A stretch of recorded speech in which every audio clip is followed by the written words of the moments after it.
Get ready, my soul. I'm diving in to the deepest kind of love, the sweetest kind of life, to the sweetest kind of life.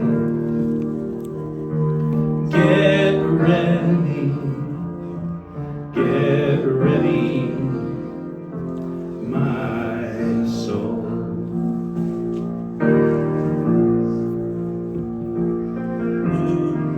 Everything I've ever done, everything I've ever seen, everything I've lost or won, everything I've ever dreamed has brought me here to the present moment, here to a new beginning here, and I'm seeing life so clearly now. Get ready, my soul. I'm diving in. Get ready, my soul.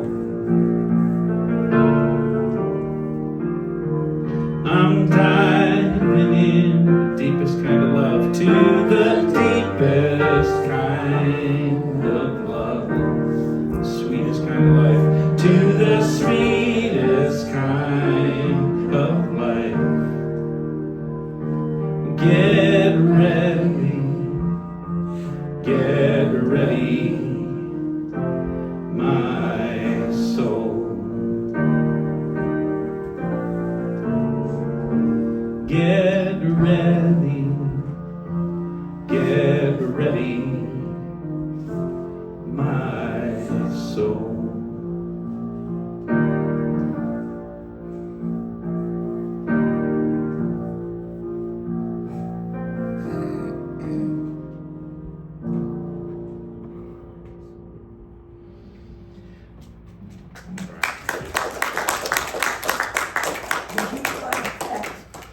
What's that? Did you write that? I did write that song. I wrote that song I was in Yellowstone National Park, one of my favorite places. Thanks. Okay, so this morning is about perspective. I wasn't sure whether to call it tunnel vision or fixed focus. I couldn't think of a good, I thought of different titles, but none of them were particularly good. But I was thinking about cameras that automatically focus on their subject, long distance or short, thinking about zoom lenses and wide angle lenses. And it occurred to me that our minds are constantly choosing between zoom lenses to focus in on something and wide angle lenses to focus out, to pull out and to see more. And then it occurred to me that the choice of lens really has a huge impact on how we approach a situation in life and how we feel. So today I'm going to be singing a few songs that semi-accidentally all pertain to vision, but then I thought I've never explored this subject before, but I have a feeling that my intention here is that this is a practical thought, that either while we're sitting here for the next 45 minutes or an hour, while we're sitting here or on your way home, or sometime this week when something that you're dealing with comes up and is right there in your face, that it might pop into your head to switch lenses consciously rather than unconsciously. You know, it seems to me a lot of life happens to us without us controlling it. But there is at least a small but very powerful set of things that we do choose. And of course, one of those things is our response and our reaction to things. And a lot of my responses, maybe it's true for you too, a lot of my responses are unconscious. Unless I slow down and take a breath and notice them, I'm going to react to things without really understanding or processing why I'm reacting that way, how I really feel. And one of the unconscious choices, I think, as I'm thinking about this notion of lens choice, zoom, regular, or wide angle, I'm thinking that that's a choice that most of us might make unconsciously most of the time, but that has a real impact on how we approach day-to-day life and how we handle a problem, and whether we sleep well, whether we eat well, whether we get along with other people well, how happy we are. I'm not sure it isn't a big thing. So I'm going to explore that more in a minute, and let me just sing you another song or two. And like I said, I've never done this before. I've given talks 1,000 times. I'm sure you can tell from how polished this is. But what I always like to do is share with you something that's always, you or anybody, I just like to be real. And for me, in the new year, I'm facing just some real things. A home renovation that's really complicated and expensive and a little overwhelming and stressing and straining my wife and me and our boy and our finances and our peace of mind. I'm personally trying to, well, I'll say, finish or write the second draft of a musical, which is a very specific thing for a guy to do, but it also is, maybe for somebody here, you'll relate, it is a mountain that is incredibly hard for my mind to climb, to focus in on something so big and yet so personal and so unpaid, you know, like when I'm trying to support my family, and it's a giant thing that's sitting there that is so hard for me to focus on when there are so many other things to focus on. And focus is a part of, as I say, about today. So whatever mountain you're facing to climb this year, whether it's, or even early this year, whether it's health or finances or a business or a relationship that's beginning or ending, I just want to invite you today to consider the possibility that there are times to zoom in and there are times to pull out and look at a bigger picture, and that the choice of perspective, if it's consciously made, can change the way an entire thing feels.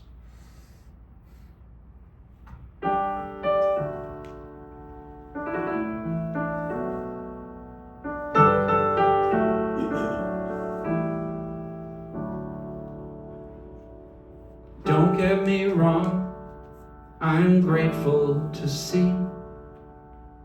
At sunset I'm gone in a reverie. My beautiful bride, my baby smile, a country road rolling on for miles.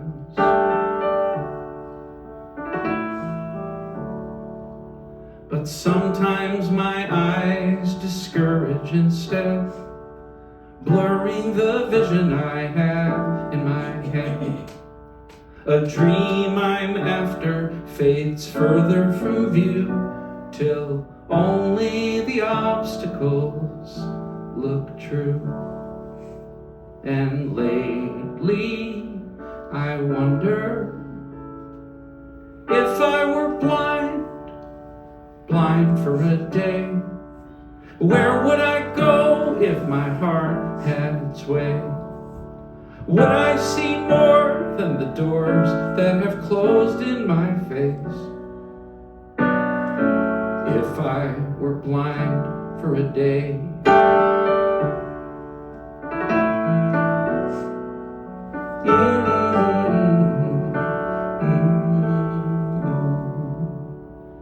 There's a girl in high school with a heart of gold. Smart as a whip, she's brave, she's bold. But when she looks in the mirror, all she can see is heavy and ugly and unworthy. And I can't help but wonder, if she were blind just for a day, would she still be cruel to herself that way? Or maybe she'd see there's nothing she needs to change if she were blind for a day.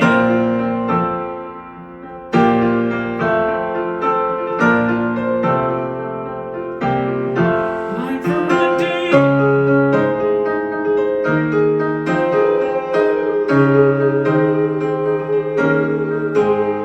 How do our eyes deceive us? Where does our vision fail? Whether parent or teacher, policeman or preacher, we see what we think we'll see. We believe what we're taught to believe.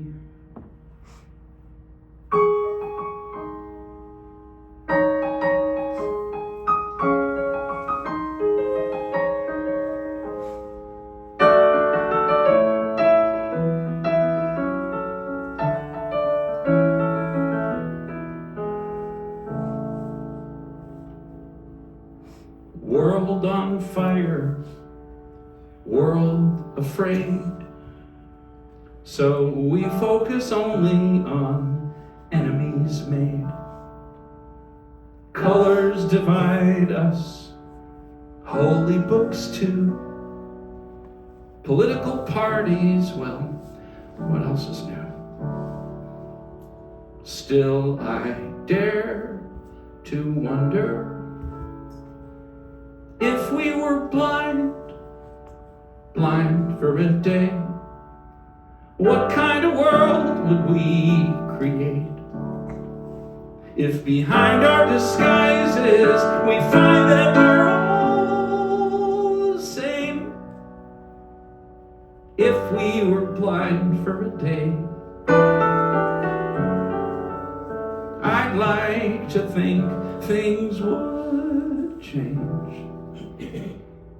If only the blind would lead the way.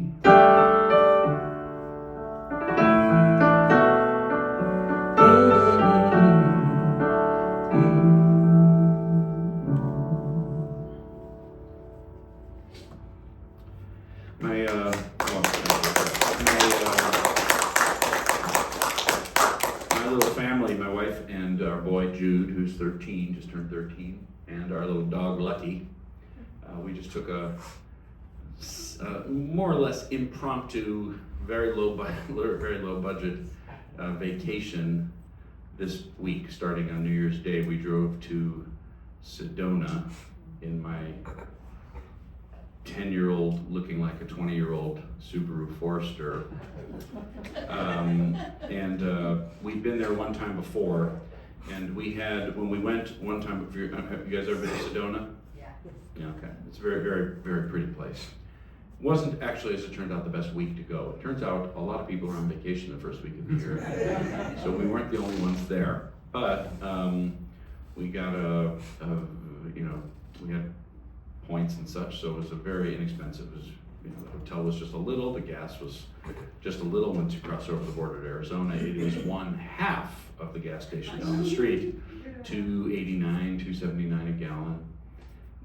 And we had remembered from years from we had just gotten Lucky the dog about 4 years ago, and when we went to Sedona and took a hike that we all remembered. It just happened to be, and we happened on a trail, and it was just it was a peak moment for Jude in his life, in his childhood. He's been talking about it ever since. So we went back and we found the same hike, and we took it again. So this was including multiple stops for peeing. We're talking about like an 8 hours drive each way, a few $100s total spent, but a lot of driving, a lot of traffic, and I don't know if I'm getting older. Well, I know I'm getting older, but I don't know if it's because I'm getting older or because we really traveled on a budget. But sleep was a little scarce in the hotel. It was loud. I don't know. It was like a couple of little kids had purchased the blankets so that they fit them, but didn't fit two adults. So we were freezing, and every time the air conditioning came on, it was like or the heating came on, it was like a gale force wind in the room. It wasn't great. So we didn't sleep very much. So we were tired, and we'd driven a long way. But then yesterday morning, literally, what was it? Yesterday, Saturday? No, Sunday. Oh, Friday morning. Sorry, Friday morning. We did wake up, found our, more or less, we'd already been awake, and we found our hike and we took it, and it was a few hours, and it was as awesome as we remembered. It's in canyons along a creek, and the trail crosses the creek multiple times. If you go all the way to the back, it's like 3 miles in, and you cross the creek, they said on a sign 13 times. We didn't cross the creek more than 6 or 7, but you find your way across rocks and fallen tree branches, and Lucky the dog. I could show you after on my phone here, footage of the happiest dog on earth. Because the trail was a little off the beaten path, no pun intended, and he was off leash, and he's feeling his way across the creek with us. If you've ever watched a dog cross a creek, it's pretty precious, and they don't mind falling in the water in their feet, and they choose their steps carefully. And once they figure it out, they'll run back and forth like taunting us. He taunted us as we're like finding our way the first time. He's running back across the creek and back over, tail wagging like, let's go, this is amazing. It's that kind of enthusiasm. And Jude, who spends a lot of time, unfortunately, really deeply unfortunately, spends a lot of time. Really since the pandemic, we kind of lost him to the screens during that time, and he never fully came back. He does creative things online. He makes his own videos. He has his own YouTube channel, but it spends a lot of time on the screen. And we try to get him outside all the time, and he always resists. But when we succeed, he lights up like a Christmas tree. No Christmas tree here, but so we get him out on this trail, and he is as happy as the dog. Starts skipping, and there was ice frozen over on this creek, which he doesn't see much ice except in an ice maker, and so we're walking through a canyon, and he's never seen it. Crunched up ice crystals. I could show you pictures also if you're interested after. It's not that big a deal, but so he's looking at these things, and he starts throwing pebbles into it, and the ice is thick enough that it holds the rocks. So they land like boom, boom, boom, and you can hear the water underneath, resonating in this kind of very sci-fi kind of fascinating sound. And he's like, whoa, I wonder what kind of rock it would take to break through this ice. And first I'm like, I would really rather, I told Melina, I said, I told her like in a whisper, I said, I really want him to be quiet because we're never in a place this quiet. But he's just being a boy. And he's doing no damage. He's just throwing rocks into a stream which already has lots of rocks, and he's breaking through ice which is going to melt or reform, whatever it is. And he and the dog were so happy, right? So when we finished this hike, we could have stayed another night for we had such a discounted thing. But I'm like, we could just go home. We came and we did the thing, and we did. We drove home, and so we got home at 10 o'clock at night on Friday night. Another 8 hours of driving back.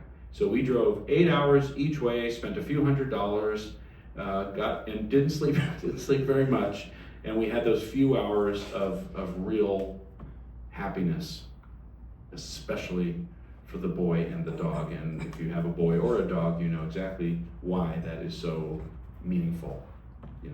Much more important than Melina and me having fun is the boy and the dog being happy. So when we look back on that trip, so actually in my moment of clarity on we could go home, at the end of that trip was, we came to take the hike, and we did. We got a change of scenery. Has this been a great vacation? No. Fancy? No. Long? No. Relaxing? Not at all.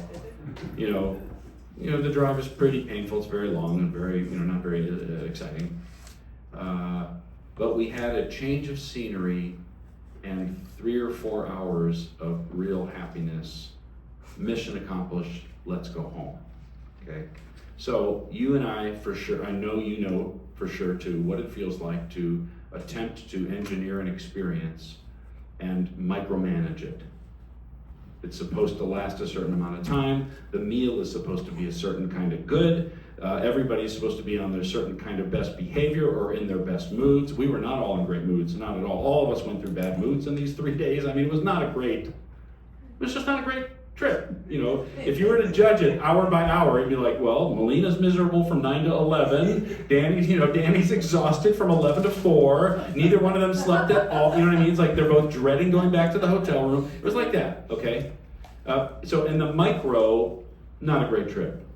In the macro, though, I have a 20-second video of Lucky running back and forth just because he's so excited.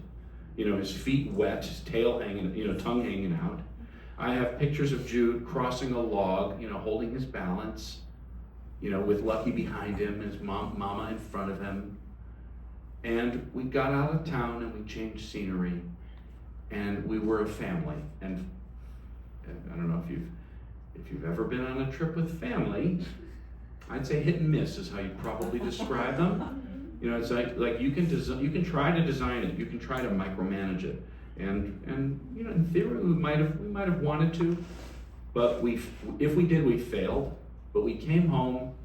The big picture, my realization when I suggested we could just go home is we had a change of scenery, we had a hike, and we had a happy dog and a happy boy for a few hours, and we got fresh air and scenery.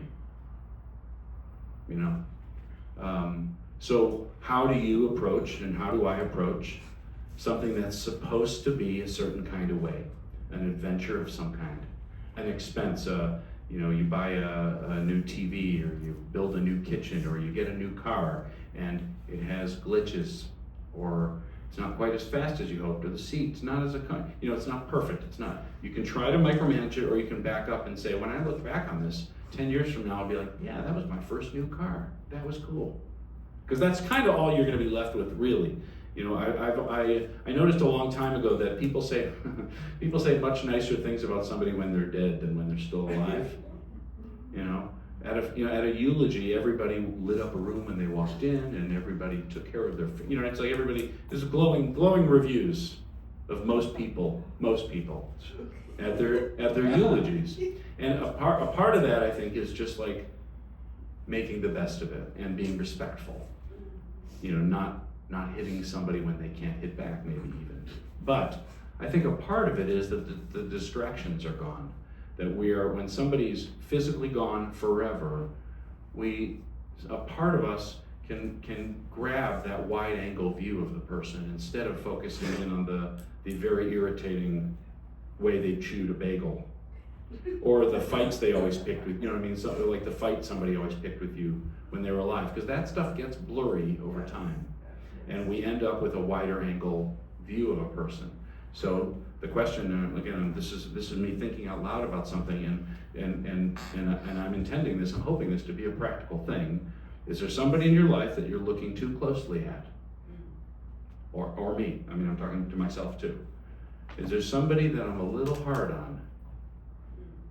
Can I imagine one of the great stories of a eulogy gone wrong? Is Alfred Nobel? Maybe some of you know this. He was a massively wealthy industrialist in, I think it was Sweden, maybe Norway, but I think Sweden. And he was a multi-millionaire, and this is, I think, 50 years ago maybe. He was a huge industrial giant, and his specialty was explosives.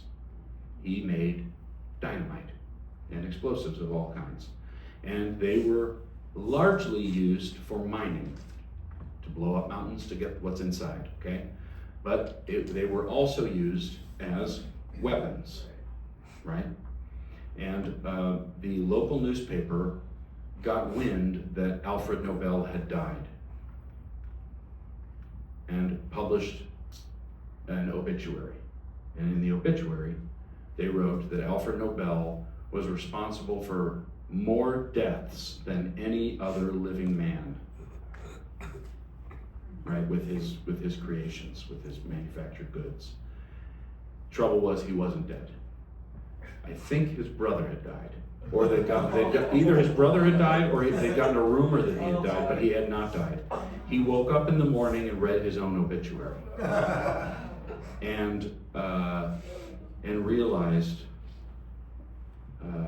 had a clear look at his own legacy, and changed his entire life from that obituary, and founded a worldwide prize honoring someone devoted to creating more peace in the world, and that is the Nobel Peace Prize, is why he created it and endowed it with his millions, which is why it's a very lucrative prize to win. It's from Alfred Nobel's fortune that he gained from dynamite and from that faulty obituary. So if there's somebody that you or I is struggling to get along with, to like, to tolerate even, can you imagine what good would be said about them at their funeral? And maybe consider the possibility that a zoom lens may not do them a lot of good. Right, may not be their best look. But at a wide angle lens, are we streaming this, by the way? Is this online? Not streaming, but we're recording. Okay, but does it go online? The angels are listening. It does go online? It Okay. go on. Then I'll just say that I knew an older man who was not a nice man at all. And he had 3 kids. And I was at his funeral. This man had been angry and broken and abusive, and had seriously warped all 3 of his kids. This is not my parents, by the way. Not even close. And I went to his funeral because I knew the 3 kids. And the rabbi presenting the funeral gave a boilerplate sermon obituary about this man, in which he said he was a man who was devoted to his family, woke up early every morning to go to work, to pay the bills and keep food on the table, even when it was hard, even during wartime and so on. And his 3 kids, bless their heart, they started laughing in the front row. They didn't even recognize the guy he was describing. The rabbi didn't know the man. He was just giving a sermon, However, looking back, I still know 2 of the 3, and they now do see that it was true, that while he was in some ways a monster, and I'm not forgiving any of that, nor am I saying you should stick with it or tolerate it, but the big picture was he did wake up early in the morning to support his family, even if there was much more to the story than just that, good behavior. The rabbi wasn't wrong, okay? So that's my thought about a relationship. Sometimes, and about a vacation, about a life, and it is a broader story than that. It's a broader approach than that. If you're looking at an entire adventure you're on, or an entire project you're working on. If you've ever, I've never renovated a house before, but we have a house that's they called it a fixer-upper, but it was a knocker-downer. We just didn't have the money to knock it down. So, as it turns out, it would have been profitable to knock it down compared to what we're doing to it, because, people say, well, it's okay, at least it has good bones. No good bones. Kind of no bones at all. The termites ate the bones, and we didn't know. So we're fixing up this house. Well, in the midst of this project, it is very unpleasant, right? We're focusing on, are the counters 36 inches high or 38 inches? Who the hell knows?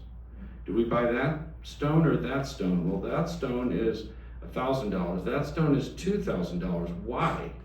Who the hell knows? You know, how many can lights do we put in the ceiling? We just had to make this decision last week. Who knows? The electrician says 18, the designer says 38, and we're like, well, but each one of them is $250. You know, can we, you know what I mean? It's like, we're making these decisions, and in the zoom lens perspective of it, it is so stressful. The big picture, when we can manage, and again, if I'm talking about, I want this to be practical for you and for me, and practically speaking, it can keep us up at night, wondering if we've made the wrong decision about how many can lights to put in the ceiling, right? Or how many outlets along the wall. That's the zoom lens approach. And it is important. You want an electrician to have a zoom lens. You want that guy, and he is that good, you want him laser focused on nothing. We don't want him to look at the big picture. Not when he's wiring an outlet. You know, right there, just on that one curl of wire. That's where we want his attention.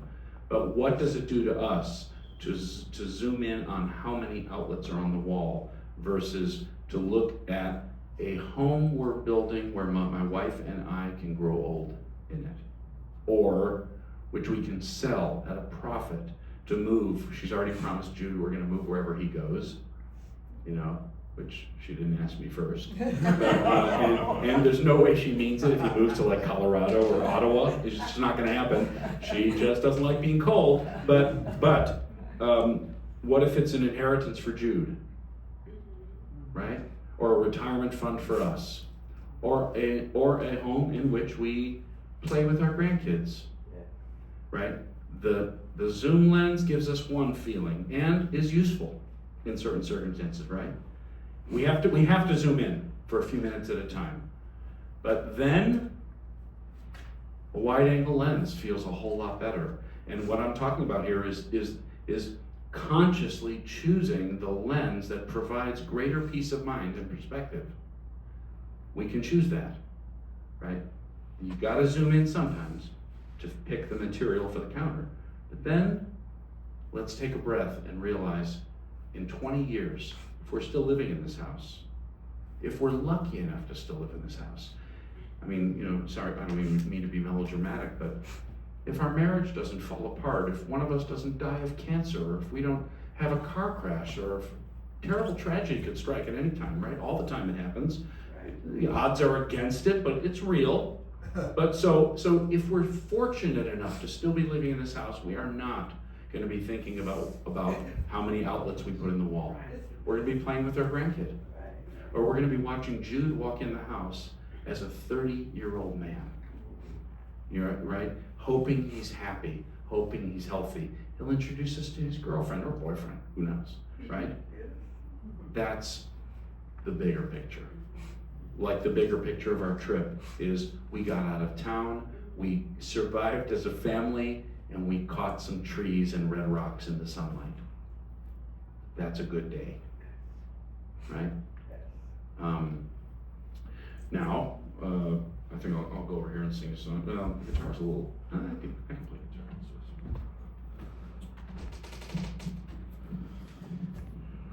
guitar.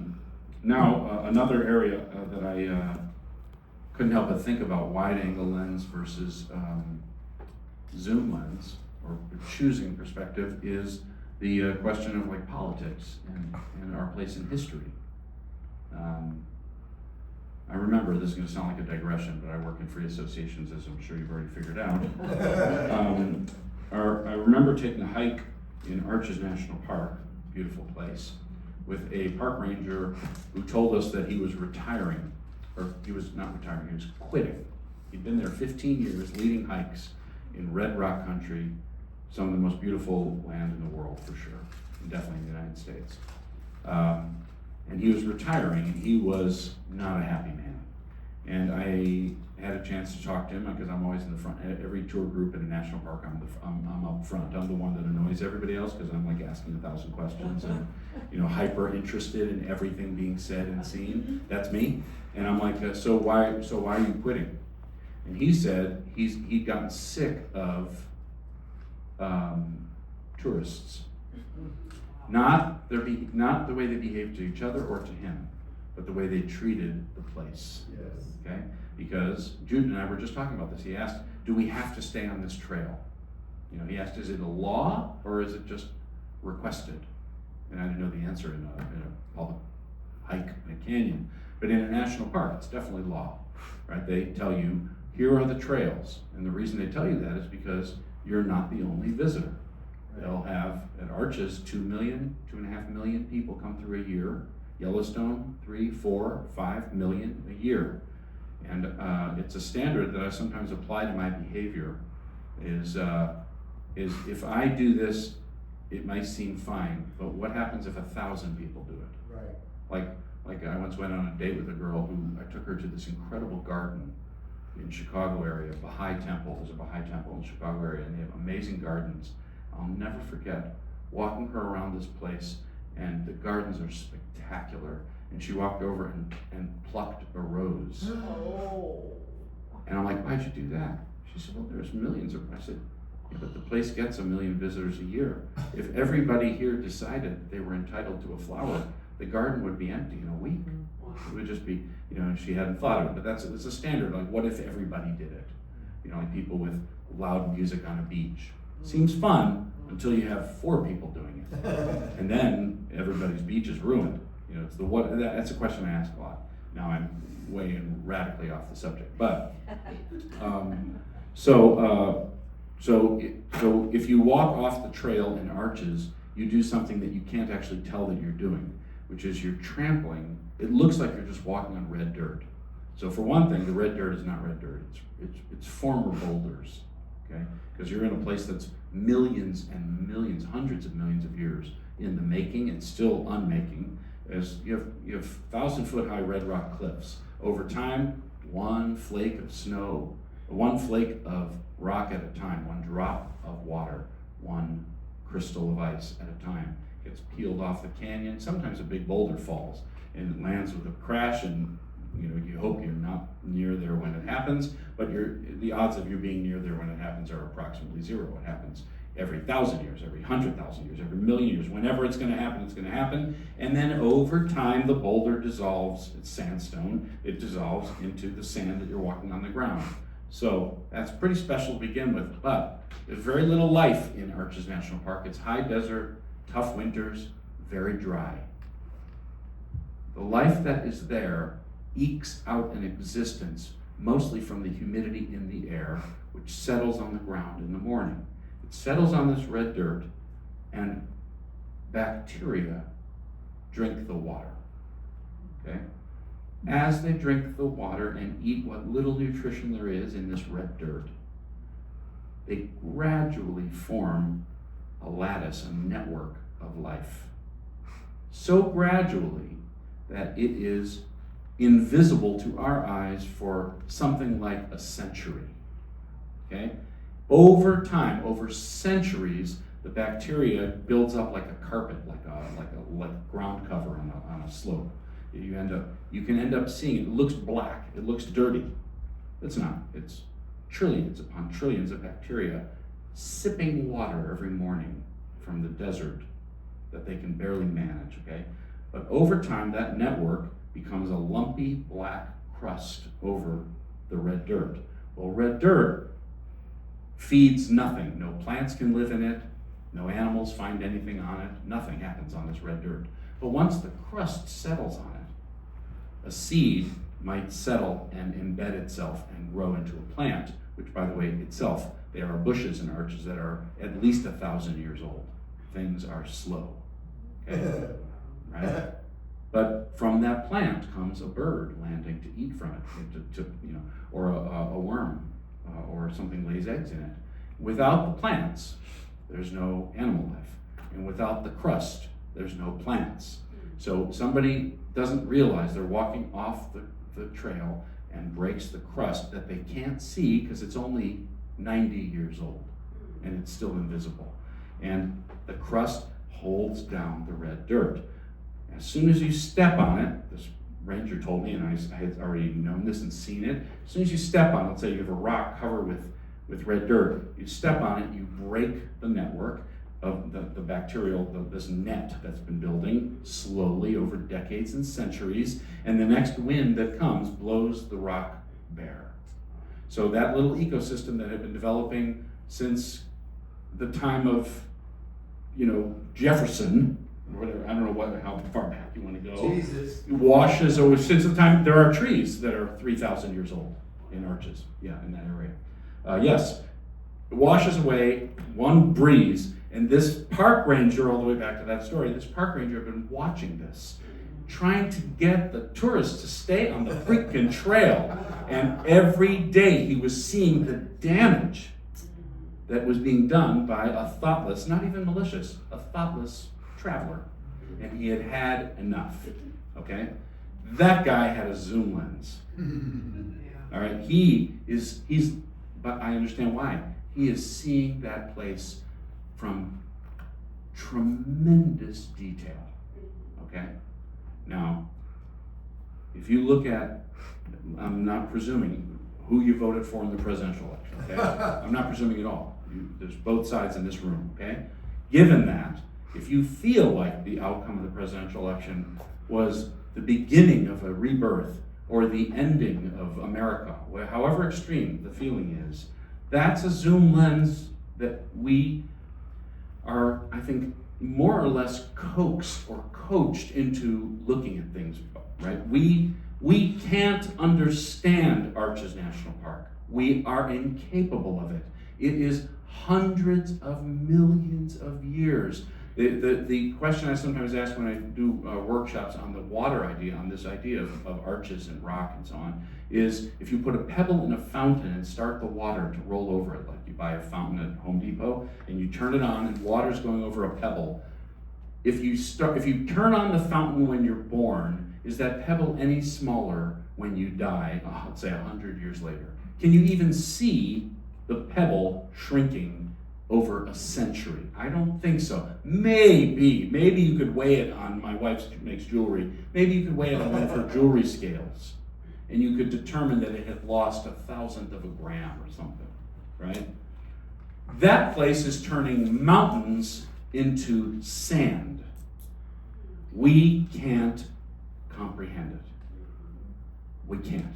Just like we can't comprehend evolution. The reason evolution has such a struggle is because it's on a time scale that we can't comprehend. It's not over generations or hundreds or thousands of generations. It's over billions of years that a tiny change in one species unfolds a billion years later, and now it has fingers. And that is a transition we can't imagine because it's too slow. And when we look at a historical moment, an election, we look at a climate situation, not diminishing any of these things, but when we look at them, we aren't wired to look at them from a wide-angle lens. We are being coaxed and programmed, and our brains are designed to keep us alive and fed and reproducing. We have very basic needs, and they're right here and now. So ask somebody to look at a 100-year perspective. America has always, since before it existed, been fighting with itself. America has never been a peaceful place.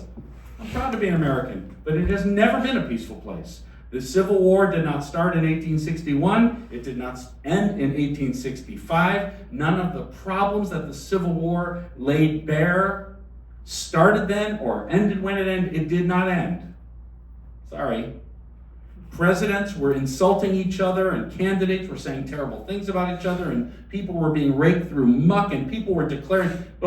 When America was founded, each side was declaring that the other side, and there were two sides, they were declaring that the other side would mean the end of the Republic. Before the Republic had started, they were vicious at each other. We're not the first generation to think America is in desperate, straits. Not even close. I wasn't alive in the 60s, but I am sure that the screaming was pretty passionate and intense. Yeah. So we can look at a moment with a zoom lens, and sometimes you need to. When you go in to vote, it's a zoom lens. When you come out, it can be a wide-angle lens. It feels different, right? When you're looking at worldwide problems, it's the opposite. The wide-angle lens is depressing. Oceans are rising, or disease is resurging, or who the hell knows, or fascism's on the rise. Look at the newspaper articles, and it's always, the headlines frequently are like worldwide problems that I cannot possibly do anything about. So in that case, and again, I'm talking all this time, and I'm about to wrap up, all this time, I'm talking about not choosing always a zoom or always a wide angle. I'm talking about consciously choosing the lens through which you're looking at the thing that's keeping you up at night or making you worry, right? A wide-angle lens on worldwide problems is really depressing. Guess what? Not my job. The United Nations is hundreds of thousands of people. They're working on it. That's their job. What's my job for peace on earth? Time to put on the zoom lens and look in the mirror. Or be specifically nice to my neighbor. That is peace on earth with a zoom lens. Versus reading about worldwide conflicts that I couldn't do anything about them if I was the head of the UN. You know how I know? Because the head of the UN can't do anything about them. Right? I can't. I am powerless with them in that particular situation with politics. Do you know people, maybe somebody here, are you such a person who has been like crying on the inside ever since the election, right? Okay? Well, that doesn't help anybody. I'm not judging you. That doesn't help anybody, right? That is the wide-angle lens. And if you thought that one guy is the Antichrist and one guy blah, blah, blah, then the outcome is desperate and despairing. I have a friend who said she hasn't been able to work or feel good since the election. And I'm like, who are you helping? And I never thought of it quite this way until I thought about this subject, this idea, this approach.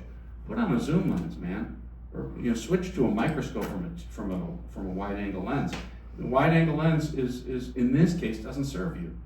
The zoom lens does. And the person who told me this, one of the most generous people in the world, one of the nicest, kindest, most welcoming people in the world. She's already making the world a more peaceful place. She doesn't need to worry about what's happening in Washington, D.C. It's none of her business. Unless she runs for Senate, even then it kind of becomes her business, but kind of not.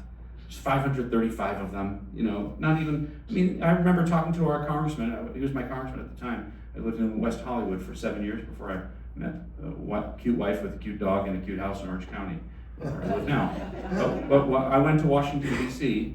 This isn't name dropping, this just happens to be the case that I went with Marianne Williamson, and she was lobbying the department, it was called Department of Peace thing at the time. And she encouraged us all to go knock on our congressman's door. And I knocked on my congressman's door, Henry Waxman in West Hollywood. Good man.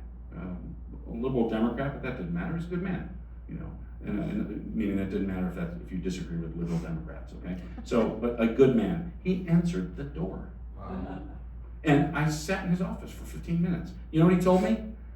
George Bush Jr. was the president at the time. He's like, I don't have much say these days. I'm doing the best for my constituents, and I'm showing up to work, and I'm doing the best I can. And I'm thinking, you don't have much say these days? He's been congressman 25 years, highly respected. You know what I mean? But it's simple. He just showed up for work. If he can't pass a law, what am I laying up at night for? Worrying about things like that. He put himself in a position to do it and still can't do it. So, in summary, you don't even need me to summarize. I think you get the point. Whatever the thing is that you are worried about, scared about, uneasy about, I'm not saying it's nothing, and I'm not saying you can just wish it away, but it is possible that switching lenses, looking at it from the other, whether it's you're zoomed too far in, like I'm writing my musical, that, ironically, it seems to me, it's a little ironic, the project of writing my musical, I am too wide angle about it. All I see is a giant mountain. All I see is no way I'm going to finish this thing. It is a beast. My ADD brain is all over the place. I got too many things going on at the house and the music and the travel and the gigs and whatever it is. And there's no prospect particularly of ever seeing a dollar from it. All I'm thinking is these big picture questions. Guess what? The big picture questions on that specific thing are none of my business. You don't write a musical. You write a chorus to a single song where you feel like the musical needs it. You don't write a novel. You write a sentence. Then you take a breath and write the next sentence. You don't lose 50 pounds. You cut back on dessert after this dinner. And then you got to make the same decision again tomorrow. The big picture is sometimes the right lens to hold on to for peace of mind and productivity and efficiency and effectiveness, and sometimes the zoom lens is the effective one. I'd be much better off writing my musical if I stopped thinking about it as writing a musical. I haven't thought about this before until I'm saying it out loud right now. Rather than write a musical, I should focus on writing a scene. Now, I've written a lot of scenes. I have finished the first draft. But when I think about the job of cutting it down to a second draft, cutting 20 songs out, because I wrote way too much for this thing, I should think if I thought of it as fixing page 33, that I might be able to get my head around. That I might sit down and not feel overwhelmed before I even start. So whatever the project is, all I'm suggesting is consider whether the lens you're using is the one that gives you the most clarity and peace of mind and a productive approach and makes you feel empowered rather than powerless. It makes you feel manageable rather than unmanageable. The relationship, if you're looking too closely, experiment with pulling back. Imagine the obituary. Imagine the nice thing you could say about such a person if they weren't driving you so nuts or hurting your feelings or whatever it is. The big picture, the one meal on your trip that falls apart, that's horrible, that you're disappointed. The big picture is you'll laugh at it. You'll laugh about it in 20 years. The big picture is you're still together. When I take a trip to Sedona for 3 days where all there is driving, sleeplessness, and one great hike, we never know. I mean, it's a horrible thought, really, but I don't know if it's the last trip my family will ever take together. How do I know I'm going to be able to walk in a canyon in 2 years or in 6 years? Don't you? Maybe someone here has lost the capacity to take a hike. I know people who have lost the capacity. A friend of mine lost the ability to take hikes. And I remember her crying on the phone with me, and she said, hiking is one of my favorite things, and I think I may have taken my last hike. So big picture there works better. That's all I'm saying is it can be, it's a case-by-case basis, but it's worth considering. How closely or far back should I view this thing? If I'm focused on a wrinkle around my eyelid, maybe I should pull back the zoom lens. Or I'm focused on 5 extra pounds on my stomach. Maybe I should pull back the zoom lens and consider the fact that this is the youngest I'll ever be. And this is the healthiest I'll ever be, potentially right now. And that I should appreciate it rather than criticize it. So that's really what I came to say today. I hope you found it interesting, and I hope it's okay. And I hope something in your life, like I said, it would make me happy. I'm not asking for you to tell me ever, but it would make me happy if sometime soon in a new year you're thinking about something and you're thinking, maybe I've got the wrong lens for this.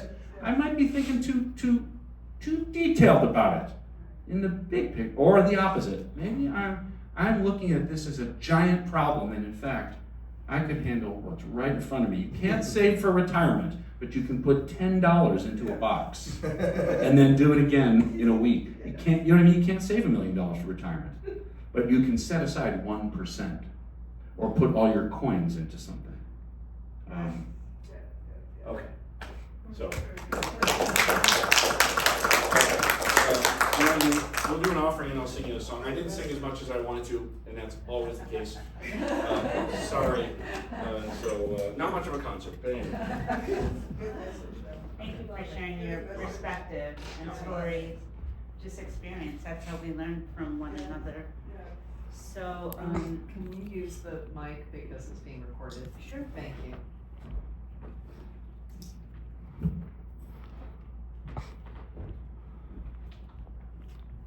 So I'd like to just make a few announcements. This coming Tuesday, we have our breathwork class, first Tuesday of every month, 7 p.m. with Andy Steinberg. Great class, wonderful experience, great way to start the new year. I encourage you to attend if you can. And also, it's a new year, they're starting A Course in Miracles from day one. So please join us for A Course in Miracles Wednesday evenings at 7 p.m. And also, next Saturday, we have Brian Lockman, the traveling monk, joining us again. Sunday. And I hope you're here to join us. It was just a wonderful experience with his service a few weeks ago, so I'm looking forward to it. And please take a few minutes to write out your prayer request if you have any. I will be holding the prayer box, and I am available to pray with you afterward if you would like prayer support. And then after I take the prayer request, I welcome all of you to come up and share your love offering with Unity of the West Side. And, you know, as a reminder, we tithe 10% of all the love offerings. And, you know, wishing Unity of the West Side and all of us a prosperous, divine, beautiful new year. All right, so I'm gonna sing you one more song, and I have, I'll say for 20 seconds, I have a table on the side that is kind of the Nahmod family craft show at this point. It's my woodworking and music, and I have a flash drive that has 14 albums on it. I've been making music now for a long time. And I have my wife's jewelry, which some of you have seen in the past. So that's it, that's the end of the story about the table. So I'll be out there, over there for a few minutes, probably eating a donut. Because it's the last thing my body needs. And you know, I have several songs that I thought about singing today. So I'm gonna sing, I've chosen a song, and then I'm gonna go into something that we can all sing together to close. But one subject that I didn't talk about, I talked about how we see somebody in our lives, but I didn't talk entirely clearly about how we see ourselves. That you and I can look at a day-to-day, our behavior, a way we handle the conversation, or the way we handle the situation, or the job we're doing, or the thing we built, or whatever it is, and I don't know about you, you know, see the flaws in it, you know, and we can look so closely that we don't see the big picture of how much we achieved. For some people, just by starting, or like I just put in a post. I'm building a fence in front of our house. Okay, I've never built a fence before. Chances of making a major mistake, 100%. I'm pouring concrete. I don't know what the hell I'm doing. It's heavy, it's hard, it's dusty. It's a little bit dangerous, really, but mostly it's just I'm gonna mess it up, okay? So when I'm done with building this fence, sometime in this century, will I look at it and think only of the mistakes I made, or the amateurish, you know, this or that of the mistake I made about a post, or the color of the wood, or will I look at it and think of mistakes? Or will I pull back a little bit, a wider angle view of it, and say, I wasn't raised to make fences. This was a completely homemade, hard to do thing. This required concentration, tools I've never used, materials I've never touched. Good for me. Right? Do you say that to yourself when you try something new? When you apply for a job but don't get it, do you say, oh, another failure? Or do you say, that was gutsy? Or an audition, or you know, or walk into a new group or a club, or join Weight Watchers, or you know, try public speaking, whatever it is. You know, if you give your first talk, I tell people when they're writing a song, when learning to write songs, how do you learn to write songs? Go ahead and write a terrible song. And they're always like, why would I want to write a terrible song? I say, no, you can't help it. It's going to be terrible. But starting is brave. How many people never learn to ski because they know they're going to fall 1,000 times? And every time you fall, when you're grown up especially, it's humiliating. The bravery is in the doing it, right? So do you look at the things that you're doing and the places you've been and the achievements you've made and the mistakes you've made? Do you look back on them with a zoom lens and criticize them like with a microscope? Or can you pull back and say, yeah, but that was a big deal that I tried that? Even a marriage that ends. It's brave to do it. It ended. Does that mean it was a failure or the business you started? So this is a song that really was inspired by a person I know who I thought I knew better than I did. I thought she was awesome and cool and smart and talented and generous. And it turns out she was way, way more than that. Because I found out from her in a private conversation that she had come through one of the harder childhoods a person could possibly come through. She'd been orphaned, she'd been abused, she'd been adopted into another abusive family. She'd left that home as young as she could and never went back. And then she became this person who was cool and smart and talented and generous and successful. And I'm thinking, I would, even with my high vision of you, I underestimated you. And I wonder if anyone in here might feel that way about yourself. If you were to step back, a wide angle lens on the life you've lived, on how far you've come, would you potentially, like the girl in that song, Blind for a Day, would you potentially be nicer to yourself about it? Give yourself a serious, maybe you already do, but if you don't, maybe you could consider giving yourself a pat on the back for how far you've come. I don't mean this to pander, I'm talking to myself too.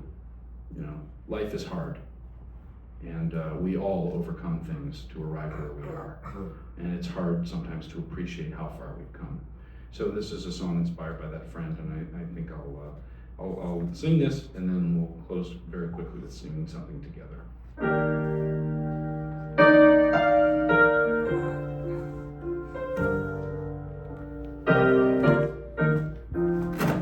You want to do something with the offering? Did you collect it yet? Prayers. Oh, prayers. Yeah. And then we'll do Okay. the last one. Okay, let's do the prayers now. Sorry. Any more to put in the box? Probably a few more. Okay.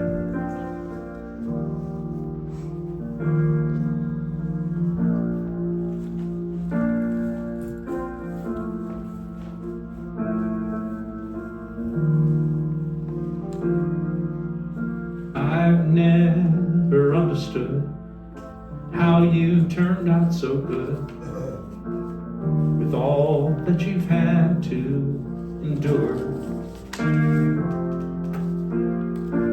No one expected you to make the best of you. The deck stacked against you, for sure.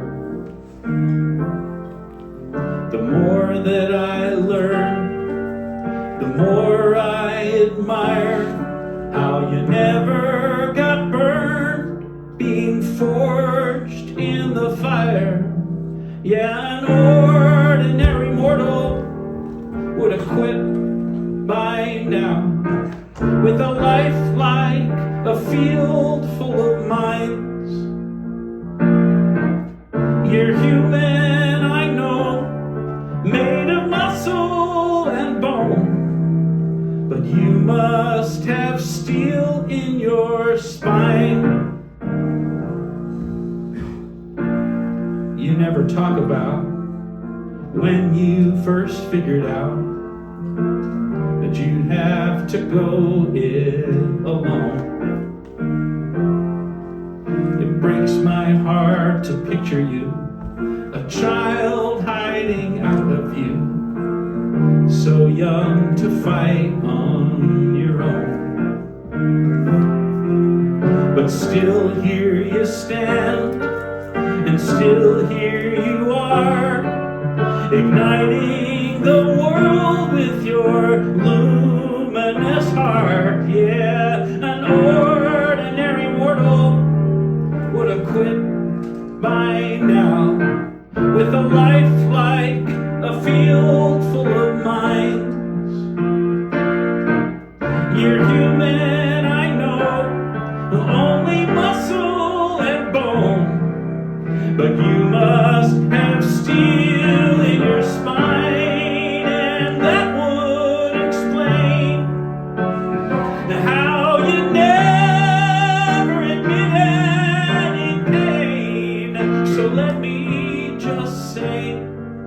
That child has a lot to be proud of and no longer needs to keep the world at bay. If you were mortal, you'd have quit by now. You've been counted out so many times. You're human like me. You can bruise, you can bleed, but you must have steel in your spine. Yeah, mortal would have quit by now, but your light was determined to shine. There's so much more than they see. A superhero to me. You must have steel in your spine. You must have steel in your spine.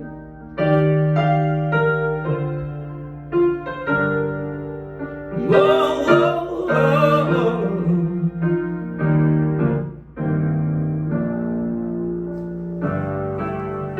All right, let's sing a song to close. Yes. When you, please feel free to come up and offer your love offering. Oh, yeah, that's fine.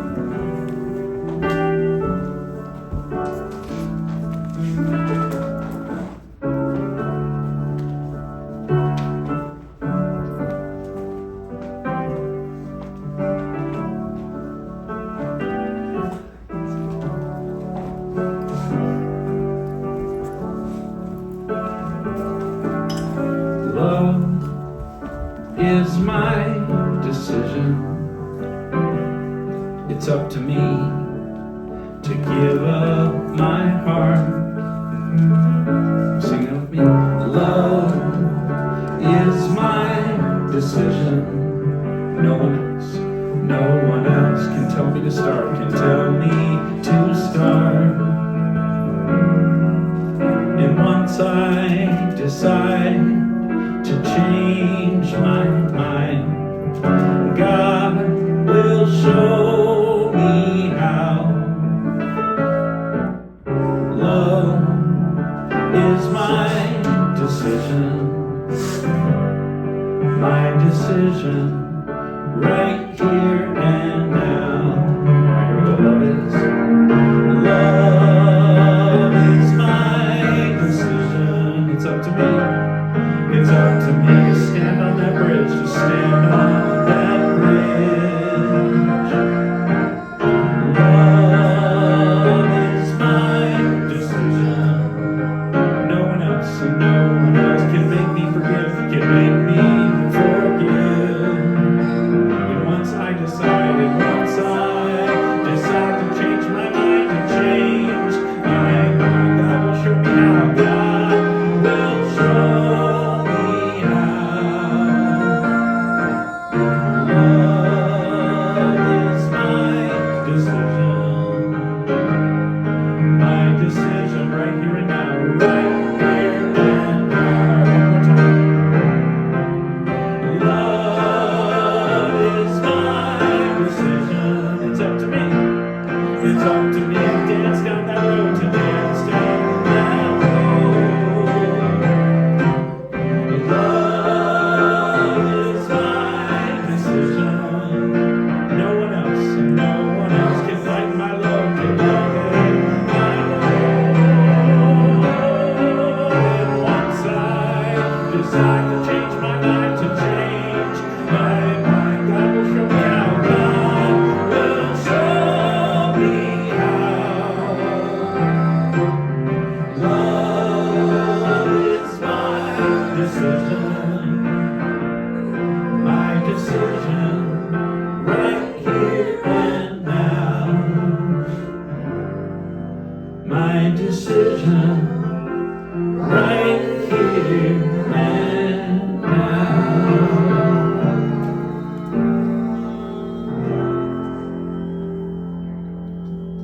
Thank you, everybody.